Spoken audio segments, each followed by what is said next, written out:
चलिए आज बात करते हैं एक बहुत ही अजीब और हैरान कर देने वाली मेडिकल कंडीशन के बारे में, जिसे कॉम्प्लेक्स रीजनल पेन सिंड्रोम या सीआरपीएस कहते हैं। और इसकी शुरुआत करते हैं उस एक चीज से जो इसे सबसे अलग बनाती है। ये जो बात है ना, ये बुडापेस्ट क्राइटेरिया से ली गई है और सीआरपीएस की पूरी पहेली को एक लाइन में समझा देती है। मतलब सोचिए, किसी को चोट लगे और जो दर्द हो वो उस चोट के हिसाब से कहीं कहीं ज्यादा हो, न सिर्फ ज्यादा बल्कि बहुत लंबे समय तक चलता रहे। यही सीआरपीएस का सबसे बड़ा रहस्य है। तो सवाल उठता है कि आखिर ये है क्या?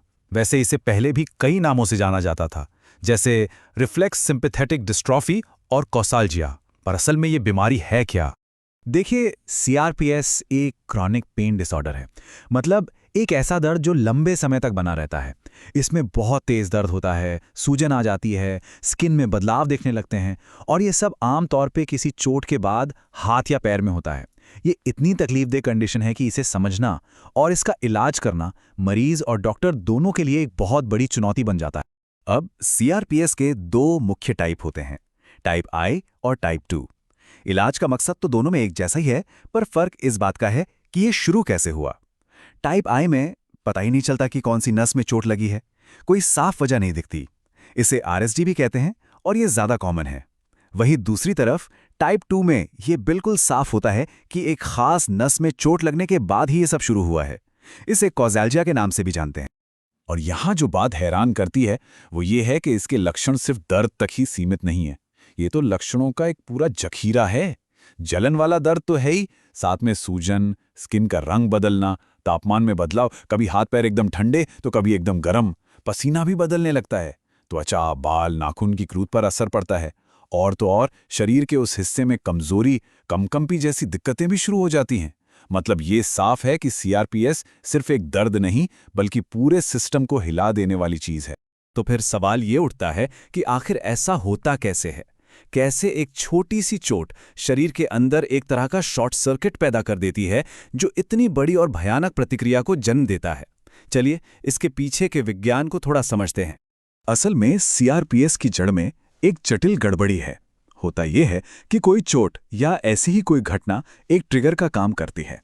इसके बाद शरीर का इम्यून सिस्टम यानी हमारी रोगों से लड़ने की प्रणाली और हमारा नर्वस सिस्टम यानी तंत्रिका तंत्र, ये दोनों आपस में उलझ जाते हैं। ये एक ऐसे दुष्चक्र में फंस जाते हैं जहां एक दूसरे को गलत सिग्नल भेजते रहते हैं, जिससे दर्द और सूजन कम होने के बजाय लगातार बढ़ते जाते हैं।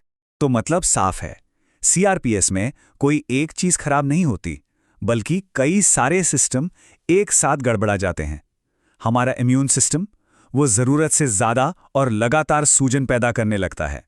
हमारा नर्वस सिस्टम इतना ज्यादा सेंसिटिव हो जाता है कि हल्की सी छुअन भी बहुत तेज दर्द देती है। हमारा ऑटोनॉमिक सिस्टम जो शरीर का तापमान और खून का बहाव कंट्रोल करता है, वो भी ठीक से काम नहीं करता। और तो और कभी-कभी शरीर खुद अपने ही नर्व सेल्स पर हमला करने लगता है। ये एक तरह का कैस्केड इफेक्ट है, जहां एक के बाद एक सिस्टम फेल होता जाता है। आमतौर पर सीआरपीएस 2 फेज या चरणों से होकर गुजरता है। पहला फेज है वार्म फेज या गर्म चरण।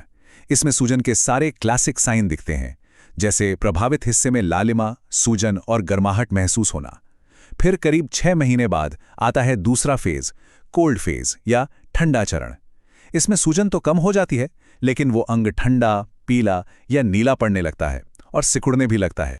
तो हमने ये तो समझ लिया कि शरीर के अंदर क्या गड़बड़ होती है, पर अब पहेली का दूसरा हिस्सा देखते हैं कि आखिर किन लोगों को सीआरपीएस होने का खतरा ज्यादा होता है। रिसर्च एक बात बिल्कुल साफ बताती है, और वो है जेंडर का रोल। पुरुषों के मुकाबले महिलाओं में सीआरपीएस होने की आशंका 3 से 4 गुना ज्यादा होती है। खासकर मेनोपॉज के बाद ये खतरा और भी बढ़ जाता है। और ये शुरू कैसे होता है? देखिए, करीब 10% मामलों में तो ये बिना किसी वजह के ही हो जाता है, लेकिन ज़्यादातर मामलों में इसके पीछे कोई ना कोई चोट होती है। और सबसे बड़ा ट्रिगर है फ्रैक्चर। सोचिए, लगभग 45% केस फ्रैक्चर के बाद ही शुरू होते हैं। इसके अलावा मोच, कोई सर्जरी या दूसरी तरह की चोटें भी इसे ट्रिगर कर सकती हैं। सिर्फ चोट ही नहीं, और भी कई चीज़ें हैं जो इसका खतरा बढ़ा सकती हैं। जैसे अगर चोट के बाद किसी का हाथ या पैर लंबे समय तक प्लास्टर में बंद रहे, तो ये भी एक वजह बन सकता है। कुछ मामलों में जेनेटिक कारण भी होते हैं, मतलब ये परिवारों में भी चल सकता है। और तो और पहले से मौजूद चिंता, मूड डिसऑर्डर या किसी तरह का मानसिक तनाव भी सीआरपीएस के विकास में एक भूमिका निभा सकता है। जब बीमारी इतनी कॉम्प्लेक्स है तो इसका इलाज कैसे किया जाए? जाहिर है कोई एक गोली या एक थेरेपी काम नहीं करेगी। इसीलिए अब इलाज का नजरिया भी बदल रहा है। अब फोकस एक होलिस्टिक अप्रोच पर है, मतलब सिर्फ बीमारी का नहीं बल्कि पूरे इंसान का इलाज करने पर। तो एक बार फिर से समस्या की जड़ को याद करते हैं। ये एक दुष्चक्र है, एक उलझा हुआ जाल है जिसमें हमारा नर्वस सिस्टम और इम्यून सिस्टम फंस गए हैं। और क्योंकि ये इतना जटिल है, इसीलिए कोई एक सीधा साधा इलाज हर किसी के लिए काम नहीं कर सकता। और इसी जटिल समस्या का जवाब इस तस्वीर में है।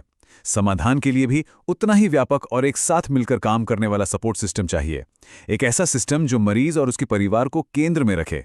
इसमें फिजिकल थेरेपी, मनोवैज्ञानिक मदद, दवाइयाँ, इन सब का एक सही कॉम्बिनेशन बनाया जाता है।